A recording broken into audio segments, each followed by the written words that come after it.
Hello, everybody. Hey, Tim Scoutless here. Live from the back lot. Little maybe 10 minutes with Tim here. So welcome to what we're in the third quarter here, right? So a little market update, maybe a discussion today about demand destruction. What is demand destruction? So I was in a really good meeting yesterday with some dealers and a good buddy of mine. I'm going to bring him in a minute. And the topic of trucks, pickup truck prices came up, and it was an interesting discussion. And here's what we learned. So let me just paint a little picture for you. All right, it's August, and I use my boat a lot, right? You guys know that. You see me online. I'd really like to buy a new boat. And I actually went shopping. My buddy Joe down at Marine Max kind of hooked me up a little bit, but dang, they were expensive, right? I'd love a new Boston Whaler like this. Who wouldn't, right? So I think maybe I might hold off. Maybe boat prices will come back, right? Okay. Yeah, you guys also know that I like to ride bikes, right? I triathlons. I would love a new road bike. The one I bought a couple of years ago, cheap. I put a lot of extras onto it, so I'd like to upgrade that. But holy crap, I got on Cycle Pro, and dude, prices for used bikes are more than new bikes. I mean, who's buying these bikes? So you know what? I'm gonna hold off. Okay. So you guys get where I'm getting at here, and then maybe hey, we all live. We're all considering our home situation, aren't we? I was here down in the Sac this past weekend with my good buddy, and we were talking. I know he was looking for a house with a dock, and I'm like, hey man, are you still looking for a house? Like, nah, dude, shit is so expensive. I'm gonna wait till the market comes back, guys. This is demand destruction, right? So I'm gonna bring in my good buddy, Paul. Hey, Paul, how you doing? Good, brother. How you doing? Hey, this Glad is to be participating in this with you. Yeah, great. So this is Paul Machin from Black Book. You guys have seen, I've had him on before. Paul, we're talking about demand destruction. What? Let's see. Let me get this in here. What is demand destruction? Well, it's as you see in the definition, a permanent or temporary downward shift in the demand curve in the direction of lower demand of a commodity. It was originally written for oil, but it's been applied here recently to all things that are experiencing demand destruction, specifically in the cars and trucks. It's by a prolonged period of high prices or constrained supply. The last two is where we see this impact. And this is something I started talking about in my blogs on LinkedIn about almost 4 weeks ago, encouraging dealers to seriously take a look at their inventory and start selling off their inventory that's right now at 35 to 45 days of age because of what I perceive to be prolonged high periods of high pricing and constrained supply. Right. So I'm gonna put this in car guy sense. By essentially keeping prices really high on particular pieces of inventory, maybe pickup trucks. That was our conversation yesterday. You're turning people off. Yeah, you'll eventually turn off the people. The people who wanted to buy have already bought, right? I had to buy. I wanted to buy. It's like, dude, forget it. I'm going to wait. Right. We think that could be going on, don't we? Yes. So as someone once said, Jim Ziegler once said to me, it's easy to sell when someone wants to buy, right? Now we want to create buyers, and demand destruction gets in the way of creating a buyer. All right. So you have kind of an example. We can kind of paint this on a graph. Yes. Mm-hmm. Okay. I'll put your screen up there. Why don't you talk about this graph here? What are we looking at? So what we did is we went through, and this is a national snapshot of all full-size trucks in the marketplace as of today. And the data we have goes back to if you look at the bottom left corner, January the 28th, 2021, with 160,000 listings. And then you'll see where we started demand destruction. The beginning was right in May, right? So let me see if I can bring up the yellow line. So the yellow graph.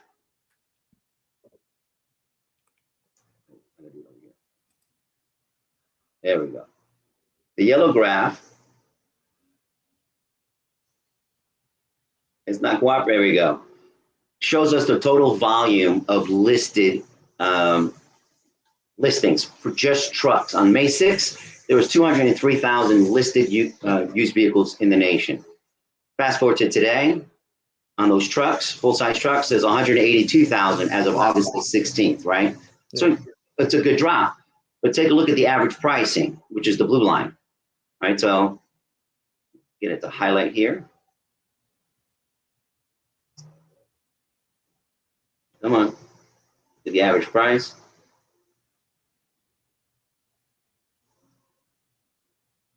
It's right at $50,000. There it is, $54,637 on May 3rd, average price. And as you see, as we accelerated our pricing since May, because of low supply, we felt like we can keep prices high. You could see that the listings drop and the demand at the same time. We're now experiencing an average price point of $55,000 still, but consumer sentiment is dropped. Yeah. And that's the feedback that we're all getting and experiencing from our dealer bodies that we talk to. Yeah. Less consumers are buying at the higher price points. So that gap between obviously where price and supply, not really fluctuating, kind of like staying, parallel or even increasing on the price side, shows potential demand destruction. Right. And this is for the 2020 model full-size trucks, all 2020 model full-size trucks, which for the first 6 months up through May was the largest increase in prices month after month after month. Yeah. So, you and I both talk to a lot of dealers. I'm going to tell you, this is what I'm hearing. You confirm, deny. I was at a GM store yesterday, and the Cadillac Escalade. I heard him tell the customer, sorry, man, but I know you want the white, but this is the only one we have in stock. We're currently not discounting the cars. So if you want to buy it, and you say this jerky, but hey, this is it. The price is the price. We're not discounting them. I can't even tell you when we're going to get another one in. So you could buy it or not. It's okay with me. Right? That's right. And our retail market strategy, when we're tracking the websites, the prevalence of the no haggle process is so strong today in the marketplace. Yeah. It's pretty safe to say that a lot of the retail listings, that the last known retail price was pretty close to what it sold for. Yeah. Yeah. So, I mean, we've been kind of relating it to pickup trucks, but it's probably hitting all different segments, of the market. And I hope that this doesn't continue, because we've worked so hard to be able to build value. Remember when prices, when there was compression on margin and we had to sell value. And I hope that we're conscious of that. So let's just maybe give the guys a couple of things that they should work on or think about to avoid or to deal with this demand destruction. Right? What do you? Right. We put these together. So what's the first one? Sticking to your aging rules. And I'm a firm believer in always sticking to your aging rules, whether it's 60, 90, 45, or if you want to mirror the national average today of 34. Retail is always better than wholesale. We both agree to that on that. And I think everyone will agree to that. There was a period back in June where some dealers were taking their frontline retail ready vehicles and selling it at the auction because it was ringing the bell then. Yeah. Now it's not so much. There's still a challenge there. Yeah. I think, and you had talked about this before, the seasonal adjustment. As long as the horses were pulling carts, or we've been in the car business, right? Every September we see an adjustment because of the model year change. Right? Tell me what you're thinking about this here. So I think, I've had the personal experience of running a huge inventory, used vehicle inventory location back in the early 2000s, where we started acquiring inventory at September. What we forecasted September prices would be back in the early 2000s. Yeah. And that allowed us to acquire new inventory at September prices in August. We also started taking write-downs on inventory that was over 45 days to be prepared. And we also made pricing adjustments on inventory that we knew we could sell out if we had the right pricing on it. Because that seasonal adjustment, I don't know what it's going to be. We're in a market that's we've never had this before. So it's a challenge, right? And I think it's something that all dealer groups need to get together and have a hard and fast conversation and say, we're going to stick to this. This is our rule. It's better to be safe than sorry. Yeah. Right. Yeah. I mean, right. Let's retail out of this car at pick up the trade at today, tomorrow's values, whatever. Let's, lower our risk, right? These things are wicked expensive. Let's just, stair step it down. Right. We also talked about trusting the data, right? I mean, you and I together just a minute ago, we went through some cars of the guy's inventory. Man, is he high up? And, if you look at what the book is today, huh? Right. Yeah. I'm a firm believer, since we've come over here and started taking a look at what the data tells us, everyone will tell you today that having the best data to make the right decisions, like using a history adjusted valuation, which Max Digital happens to promote and offer in partnership with Black Book. So thanks for the plug. That vehicle history report is significant, right? Instead of guessing what is this vehicle history report worth in connection to that particular VIN, use data and analytics that automatically values it. Don't ignore that number. On more than half the inventory, close to half the inventory, there's a 10% reduction on the base valuation. If you ignore the number, you're going to overpay. On the other hand, you're missing out on 20%, 25% of the inventory that there's potential holdback, because consumers don't know that a good vehicle history report might add more value to it. That's potential negotiation money or reserve that you can have. So here's what Paul's saying. The Black Book numbers are historically adjusted. Trust them. They're good. And there are other sources out there, but that's what he's saying. That's what I'm hearing. So go with it. Right. And the last tip, right? Just take the deal. I mean, if you're working a deal on a car, right? Like don't walk the customer. I mean, what you got today, the bird in the hand is worth two in the bush, isn't it? I mean, what do you think? 100% right. Take the deal.